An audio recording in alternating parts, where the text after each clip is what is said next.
GO 3 వాళ్ళు ఇచ్చిందే, జవహర్ నెట్టంపాడుకు ఆయన ఇచ్చిందే, Narayanpet Kodangal lift irrigation GO ఆయన ఇచ్చింది. అంటే ఒక అధికారి 10 సంవత్సరాలు తెలంగాణలో పనిచేసి తెలంగాణ ప్రాజెక్టులకు అన్నిటికీ సహకరించిన అధికారిని ఈరోజు పూర్తి స్థాయిలో అవగాహన ఉన్న అధికారిని ఈరోజు తెలంగాణకు మనం ఒక అడ్వైజర్గా పెట్టుకున్నాం ఇరిగేషన్లో. ఎందుకు అని అంటే ఆ కంబైన్డ్ స్టేట్లో తీసుకున్న నిర్ణయాలే ఈరోజు కొనసాగింపు. ఎందుకంటే రాష్ట్ర విభజన చట్టంలో రాసుకున్నదే అది. మన హక్కుల్ని కాపాడుకోవడానికి, మన హక్కులను ప్రస్తావించడానికి మనం ఒక అధికారిని పెట్టుకుంటే దాన్ని కూడా పొలిటికల్ కాంట్రవర్సీ చేయాలనే ప్రయత్నం చేస్తున్నారు ఇక్కడున్న ప్రజాప్రతినిధులకు. అందుకే ఇవన్నీ చెప్తున్నా.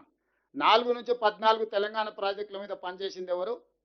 4 నుంచి 14 ఆంధ్రప్రదేశ్ ప్రాజెక్టుల కోసం పనిచేసిన అధికారులు ఎవరు? తెలంగాణ రాష్ట్రం వచ్చినాక ఎవరు ఎక్కడ పనిచేసారో ఒక లెక్క తీయాలి.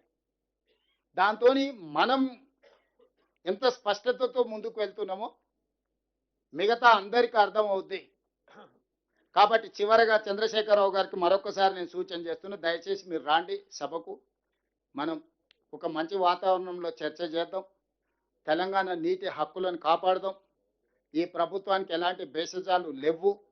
ఈ ప్రభుత్వం మీరు ఇచ్చే సూచనలు, సహేతుకమైన సలహాలు ఏమున్నా మేము తీసుకుంటాం, మాకేం అభ్యంతరం లేదు.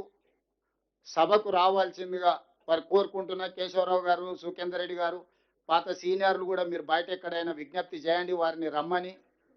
ఎందుకంటే తెలంగాణ సమాజానికి కూడా తెలంగాణ కోసం కొట్లాడిన వాళ్ళు అందరూ కూడా సభలో చర్చిద్దామని విజ్ఞప్తి చేస్తారు. నేను పిలిస్తే ఏదో ఆయన మీద ఉండే కోపంతో పిలుస్తూనే ఏమైనా చేస్తాడేమో అని వాళ్ళకి ఏమైనా అనుమానం ఉండవచ్చు.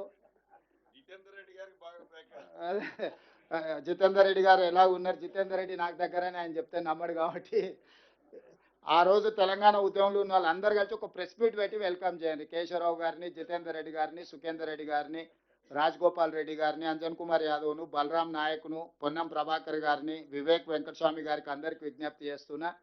2004 నుంచి 14 తెలంగాణ కోసం కొట్లాడిన ప్రజాప్రతినిధులు ఈరోజు ఏ హోదాలన్నా ఉండండి, మీరు అందరు కలిసి ఒక ప్రెస్ మీట్ పెట్టి కేసీఆర్ గారిని సభకు ఆహ్వానించండి. నేను మీ ద్వారా వారికి మాట ఇస్తున్నా, వారి గౌరవానికి ఎలాంటి భంగం కలగదు. సభానాయకుడిగా ఇది నా హామీ. నా సహచర ఎమ్మెల్యేలకు, మంత్రులకు కూడా ఎట్టి పరిస్థితుల్లో కేసీఆర్ గారు ఏ అంశం ప్రస్తావించినా మాట్లాడడానికి అవకాశం ఇద్దాం. ఒక మంచి సాంప్రదాయాన్ని నెలకొల్పుదాం సభలో. వారు రావాల్సిందిగా కోరుకుంటూ ఇంత మంచి కార్యక్రమాన్ని ఏర్పాటు చేసి అందరికి అవగాహన కల్పించినందుకు ఉత్తమ్ కుమార్ రెడ్డి గారికి మనస్ఫూర్తిగా ధన్యవాదాలు తెలియజేస్తున్నాను. గౌరవ ముఖ్యమంత్రి గారికి, గౌరవ